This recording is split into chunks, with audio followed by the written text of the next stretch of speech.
Assalamualaikum warahmatullahi wabarakatuh. Tabe, perkenalkan nama saya Darmawati dengan NIM channel 11241198. Saya dari kelompok 7 histologi dan dari kelas B. Baik Kak, di sini saya akan mengerjakan sebuah tugas kares yang dimana saya akan menjelaskan mengenai struktur-struktur yang akan dilalui oleh urin beserta sawardara filtrasi, dan juga saya akan menjelaskan proses-proses spermatogenesis dan spermiogenesis, dan juga perjalanan sperma hingga dia keluar dari tubuh lengkap dengan epitel dan juga kelenjarnya serta fungsinya, Kak. Jadi untuk yang pertama-tama saya akan menjelaskan dulu mengenai struktur yang dilalui urin dan juga sawardara filtrasi. Jadi aliran urin sendiri itu dimulai dari darah yang akan masuk ke dalam ginjal. Nah, kemudian darah yang sudah masuk ke dalam ginjal ini dia akan melalui arteri renalis, yang kemudian arteri ini akan bercabang menjadi arteri segmentalis. Nah, dari arteri segmentalis ini akan menuju ke arteri interlobaris, yang dimana arteri ini dia akan berjalan di antara lobus ginjal. Kemudian darah akan mengalir lagi ke arteri arcuata. Nah, arteri arcuata ini dia akan lagi menuju ke arteri interlobularis, yang dimana arteri interlobularis ini akan masuk ke dalam korteks renalis. Nah, darah yang dari arteri interlobularis itu akan menuju atau masuk ke arteriol aferen yang merupakan bagian dari kutub vaskular.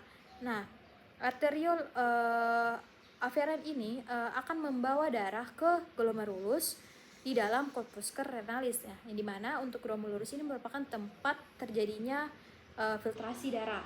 Nah, untuk proses filtrasi sendiri itu dia akan melibatkan sawardara filtrasi, yang dimana dia akan melalui 3 lapisan utama.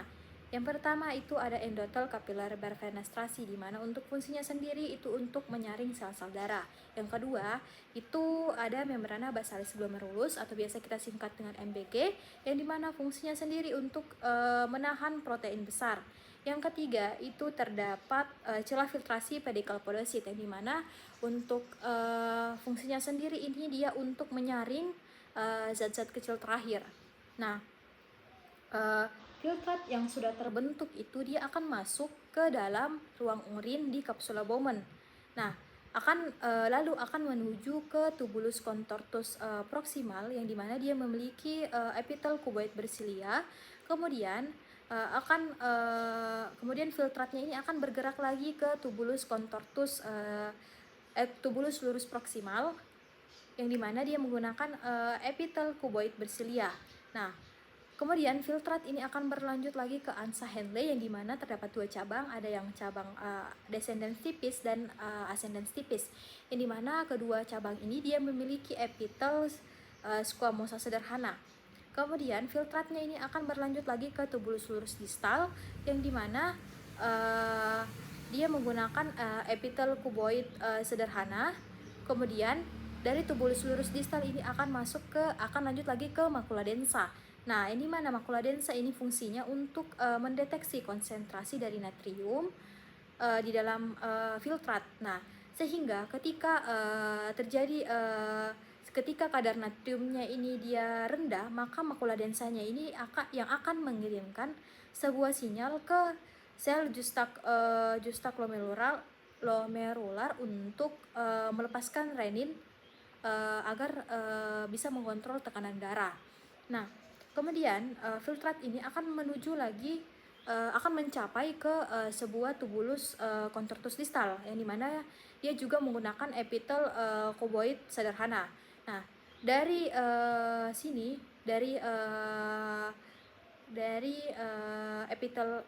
tubulus contortus distal ini dia akan bergerak ke tubulus collectivus. Nah, dari tubulus collectivus akan ke ductus collectivus atau biasa disebut juga dengan ductus colligentas. Nah, di mana dia menggunakan epitel kuboid hingga silindris sederhana. Nah, selanjutnya urin kemudian akan dialirkan lagi ke kalix minor, dia lalu ke kalix major, kemudian ke pelvis renalis, kemudian urin akan keluar dari ginjal, kemudian ke ureter. Nah, yang dimana di ureter ini dia terdapat bagian proksimal dan juga distal. Nah, kalau untuk di 2/3 proksimalnya itu dia menggunakan epitel transitional. yang dimana dia lebih tebal, sedangkan kalau yang sepertiga distalnya ini dia menggunakan epitel transitional juga, tapi dia lebih tipis. Selanjutnya dari ureter, urin ini dia akan disimpan dulu di vesika urinaria, yang dimana vesika urinaria ini dia juga memiliki epitel transitional. Nah, kemudian saat kita sedang buang air kecil, maka urin ini dia akan melewati sebuah uretra, yang dimana dia akan melewati sebuah uretra, yang dimana dengan beberapa perubahan epitel. Yang pertama ada pars prostatica menggunakan epitel transitional, kemudian kedua ada pars membranosa menggunakan epitel silindris berlapis, kemudian yang ketiga ada pars sponggiosa, yang dimana terdapat dua bagian, untuk di bagian proksimalnya menggunakan epitel silindris berlapis, kemudian untuk di distalnya itu dia menggunakan epitel squamosa berlapis. Nah, selanjutnya saya akan menjelaskan mengenai proses spermatogenesis dan spermiogenesis, yang dimana untuk spermatogenesis sendiri dan spermogenesis itu kan terjadi di tubulus seminiferus. Nah, untuk prosesnya itu proses spermatogenesis itu dia terjadi di tubulus seminiferus, yang dimana dia dilapisi oleh epitel germinal. Nah, dia terdiri dari sel Sertoli. Untuk proses pembentukannya sendiri itu dia yang pertama itu spermatogenium, yang dimana dia akan mengalami mitosis. Yang kedua spermatosit primer akan menjalani meiosis 1 dan akan menjadi spermatosit sekunder. Yang ketiga spermatosit sekunder ini akan menjalani meiosis 2 kemudian akan menjadi spermatid. Nah, yang keempat spermiogenesis kemudian merupakan tahap di mana pematangan spermatid hingga menjadi spermatozoa.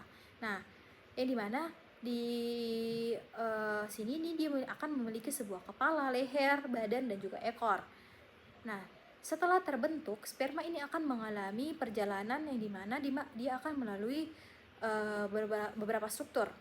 Nah, untuk yang pertama di tubulus seminiferus, di mana tubulus seminiferus ini dia menggunakan epitel germinal berlapis, kemudian akan berlanjut ke tubulus recti, kemudian ke retotestis, dan berlanjut ke ductus efferent, di mana ductus efferent ini dia menggunakan epitel selapis cuboid bersilia dan epitel selapis kolumner bersilia.